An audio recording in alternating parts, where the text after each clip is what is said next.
So we just finished discussing the fact that atoms can exist as isotopes for a particular element. It means they have the same number of protons but different numbers of neutrons.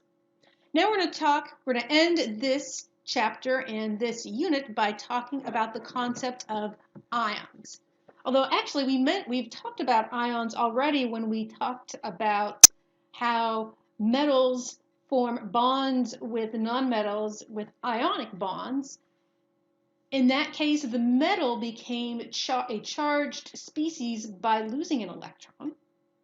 But now we're going to sort of further define this concept of ions to include species that are positive and negative. So something that is an ion is a charged species, and in chemical reactions, atoms often lose or gain electrons to form these charged particles called ions. As we said, you learned previously that metals like to be positively charged because when they bind to a nonmetal, they lose that electron. Nonmetals, in that scenario, like to be negatively charged in an ionic bond because they have gained an electron. So in general, when an ionic bond occurs, atoms like to lose or gain electrons so that they have the same number of electrons as their closest previous noble gas. Now that is an incredibly important point that I want to solidify in your brain. You're going to use it throughout this course. Right now, I just want you to realize that an ion is a particle that is charged. There are metals and nonmetals that when they are in an ionic bond like to be a particular charge. And you should know, and they are listed here. This list is going to get a little longer as the course progresses. For right now, you should know the charges that are associated with these elements when they are in an ionic compound. And you should also, so basically what I talked about before about atoms losing or gaining electrons, that's what makes a charged species. You should know that if you have a species that is positively charged, that is called a cation. Whereas if you have a species that is negatively charged, that is an anion. So I tell my students, you need to know those terms, cation and anion, and know what they mean. I tell my students that this little cartoon is one way that you can remember cation and anion. I also sometimes use an ant to illustrate the concept of anion. If you want to think about those feelers on the, if I can get my pointer here, if you want to think about those feelers on an ant as being like a negative charge, anion, ant.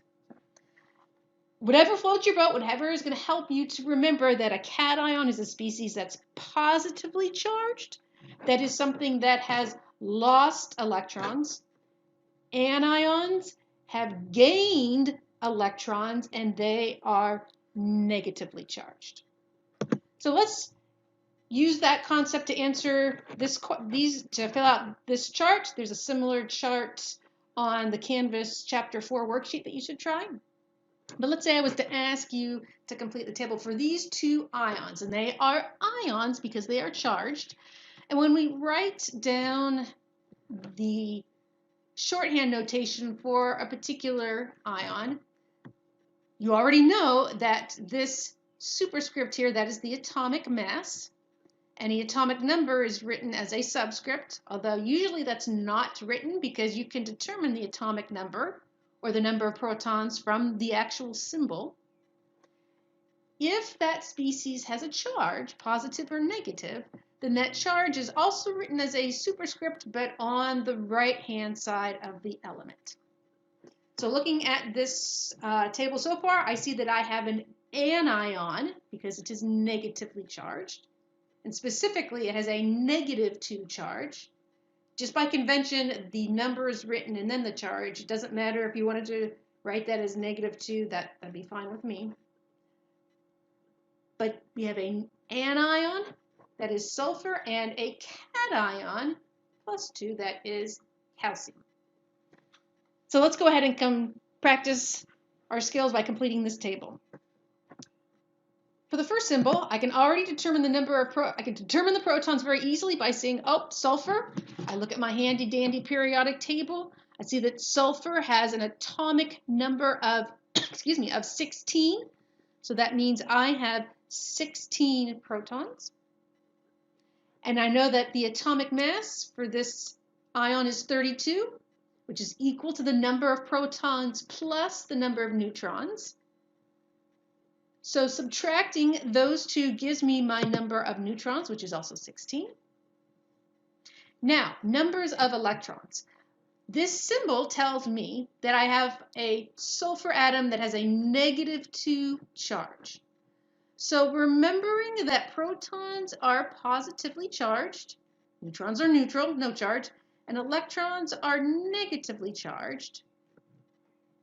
And also remembering that charges are due to the loss or gain of electrons, I see that since I have a -2 charge, I must have 2 more electrons than protons to give me a total of 18 electrons.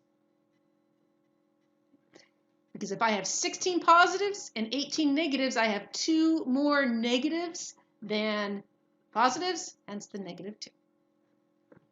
Net charge, for that column, you can just write down what is here as the superscript, which is a -2 or 2 negative. Last but not least, calcium. Look at our handy dandy periodic table. You see that calcium has an atomic number of 20, so 20 protons. Subtract that from our atomic mass given of 40 to give 20 neutrons. Now, I have a +2 charge. And then remembering that ions are formed by the loss or gain of electrons. If I have 20 pluses, I must have 2 more positives than negatives. So that means my electrons are going to be 18. I have 18 electrons. And my charge is +2. So you should feel comfortable being able to determine protons, neutrons, electrons, and net charge for a ion written that like I've written here on the table.